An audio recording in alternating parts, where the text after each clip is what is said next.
महाराष्ट्र की सरकार गिरने वाली है? यह सवाल इसलिए आया क्योंकि केंद्रीय मंत्री नारायण राणे ने बाकायदा मीडिया में आकर यह चौंका दिया है। उन्होंने कहा कि 4 महीने के अंदर महाराष्ट्र की सरकार गिर जाएगी। जब यह पूछा गया कि किस वजह से आप ऐसा कह रहे हो, उन्होंने कहा कि यहां जो सरकार के घपले घोटाले हैं, वो घपले और घोटालों की जांच चल रही है और इसमें शिवसेना के, एनसीपी के और ये कई मंत्री इसमें फंसे हुए हैं। इन सबके घपले घोटालों को देखते हुए ये सरकार जाना तय है, कई नेता इसके जेल में जाएंगे।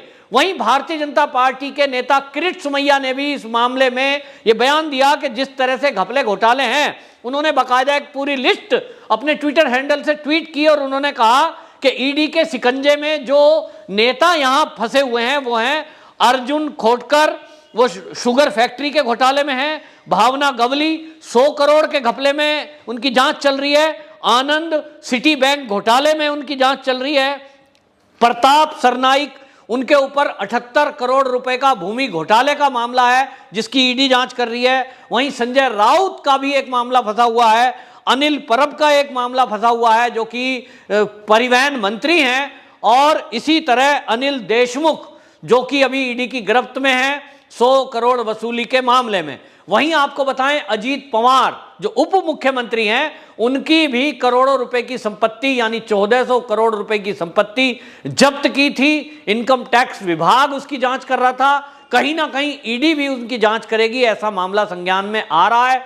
शेल कंपनियों के जरिए जिस तरह से अनिल देशमुख और अजीत पवार जो कि उप मुख्यमंत्री हैं, इन्होंने जो घपले घोटाले किए हैं, अब समझिए कि अभी केवल इस्तीफा एक का हुआ है, अनिल देशमुख जी का।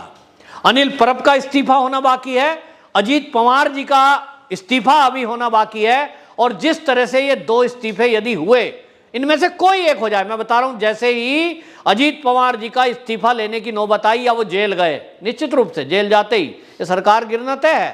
तो कब गिर जाएगी ये तो मैक्सिमम 4 महीने बता रहे हैं, लेकिन जो राजनीति को कवर करते हैं, ये मैं एक और बता रहा हूं। संजय राउत जी बयान दे रहे हैं कि संविधान दिवस पर पत्रकारों ने उनसे पूछा कि संविधान दिवस पर आपने ये जो है बहिष्कार किया पूरे विपक्ष ने, इस पर आप क्या बोलेंगे? क्योंकि संविधान की जो आज दिवस है उसकी इज्जत करना चाहिए, बाबा साहब अंबेडकर से जुड़ा हुआ मामला था, तो पूरे विपक्ष ने ये बहिष्कार क्यों किया? ये कार्यक्रम था, ये बाबा साहब अंबेडकर के सम्मान की बात है, ये देश के संविधान के सम्मान की बात है। तो वो कहते हैं संविधान कैसा, संविधान का सम्मान कैसा? ये जो सरकार है ये तो संवैधानिक संस्थाओं की दुरुपयोग करने में लगी हुई है और संविधान की धज्जियां उड़ाई जा रही है। संजय राउत का इस तरह का बयान अपने आप में चौंकाने वाला है।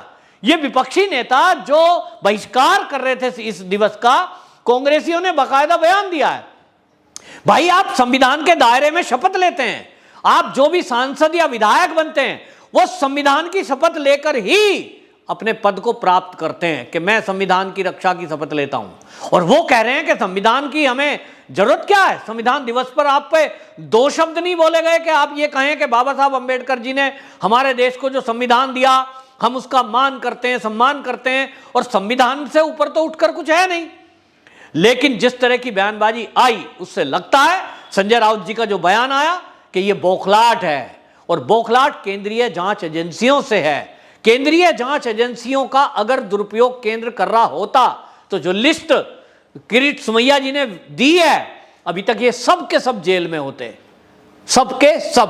क्योंकि एक आदेश देना था अमित शाह जी को, इन सीबीआई के हेड को और ईडी के हेड को, कहते भैया इन्हें तत्काल गिरफ्तार करो, जांच होती रहेगी, बाद में कोर्ट में सबूत प्रस्तुत करो, जेल में डाल दो, बाद में देखेंगे।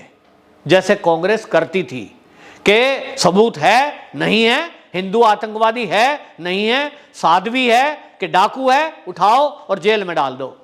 तो साधुओं को जेल में डाल दिया, शंकराचार्य जी पे लाठी चलवा दी, उनके ऊपर केस करवा दिया। ऐसा होता दुरुपयोग। संजय राउत जी हिस्ट्री पढ़िए, कांग्रेसियों की हिस्ट्री पढ़िए, तो आपको पता लगेगा कि संविधान और कानून का दुरुपयोग कैसे करा जाता है। मोदी जी जब से आए हैं 2014 से, ऐसी पारदर्शी सरकार तो आज तक चली ही नहीं है। अगर दुरुपयोग होता तो कई मंत्री अभी तक इस्तीफा देकर सरकार तो चली गई होती। कब की? सरकार गिराना कोई ज्यादा बड़ी बात थोड़ी है, कुछ विधायक तोड़ो, कुछ सांसद तोड़ो, कुछ कार्यकर्ता तोड़ो और कुछ हंगामा खड़ा कर दो। कांग्रेस क्या करती है? नैरेटिव सेट करने के लिए मीडिया के जरिए कुछ भी कर लेती है। तो बीजेपी ने तो ऐसा कुछ किया नहीं कि हंगामा खड़ा करना बीजेपी का मकसद नहीं है।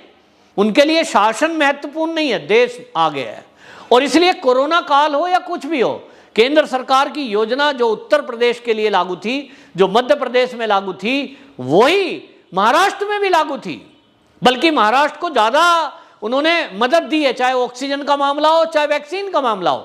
यह बात अलग है कि आप उस प्रबंध को करने में नाकाम रहे। केंद्र की मदद के बावजूद भी कोरोना काल का प्रबंध ठीक नहीं रहा।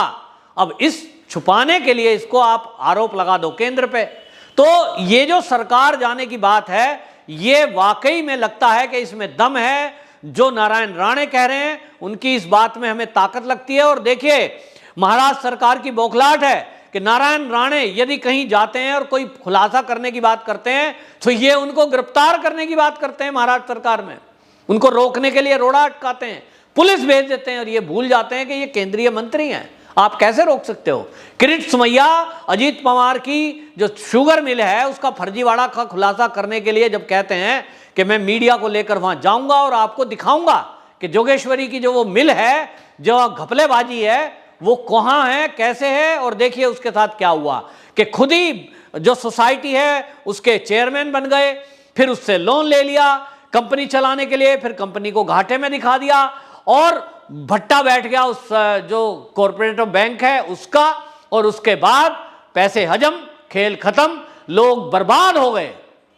लेकिन जब ये सहकारी बैंक जो हैं, सहकारिता बैंक का काम मंत्रालय बना है और उसको भी अमित शाह देख रहे हैं, तो शरद पवार, अजीत पवार, इन सब की बौखलाहट बढ़ गई।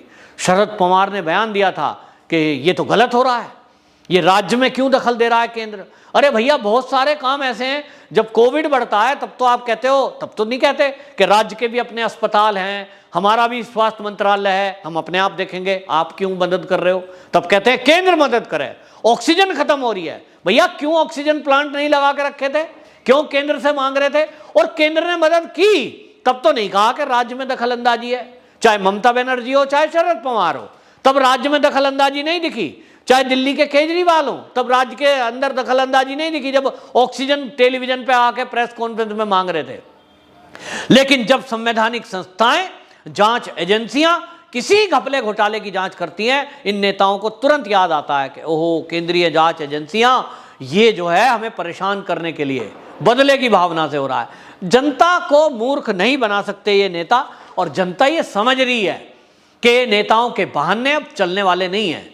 जिस तरह के बहानेबाजी करके पहले बच जाया करते थे, लोग सोचते थे भाई सरकार गिरा दी, ये हाँ विपक्षी के विरुद्ध जो है एक षड्यंत्र है। लेकिन आज जितने घपले घोटाले हो रहे हैं, क्या महाराष्ट्र का कोई नागरिक कह सकता है कि अजीत पवार जी के ऊपर लगाए गए आरोप गलत हैं? बेचारा बहुत गरीब आदमी है, साधारण जीवन जीता है, इनके पास तो 1400 करोड़ की संपत्ति थी नहीं, 3000 करोड़ की संपत्ति। इतना पैसा आया कहां से? कोई फैक्ट्री लगा रखी है क्या नोट छापने की? सवाल तो ये है। तो कोई व्यक्ति कह रहा है क्या महाराष्ट्र का कि ये बिल्कुल निर्दोष हैं, इनको सरकार गलत फंसा रही है?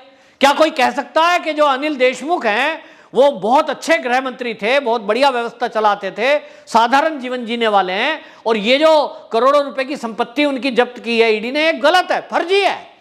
ईडी जो है, ईडी के अधिकारी वो संपत्ति कहीं अपनी जेब से लाके जमा कर दिए सबूत के तौर पे कि भैया ये सबूत है, कोर्ट में ले जाना है, ये 100 करोड़ रुपया हम अपनी तरफ से जमा करा देते हैं। ऐसा होता है क्या? भैया अधिकारी अगर बैंक की डिटेल देते हैं, न्यायालय में प्रस्तुत किया जाता है, वो प्रूफ है। जनता को मूर्ख ना बनाए। तो निश्चित रूप से महाराष्ट्र की सरकार, मैं तो कह रहा हूं अब मार्च दूर है, 2-3 महीने हैं, मार्च में ही क्यों, पता नहीं कब गिर जाए। अजीत पवार जी को अगर आज ईडी गिरफ्तार कर ले, इनकम टैक्स गिरफ्तार कर ले, तो दबाव बनेगा। तो संजय राउत जी ये ध्यान दें और इस तरह का बयानबाजी ना करें कि सरकार आपको अनावश्यक परेशान कर रही है। हो ये रहा है कि सरकार में बैठे हुए चाहे एनसीपी हो चाहे कांग्रेस हो, आपके कारनामे उजागर हो रहे हैं और इन कारनामों के कारण ही आपकी सरकार गिरेगी। इसके लिए दूसरा कोई दोषी नहीं है। वंदे मातरम।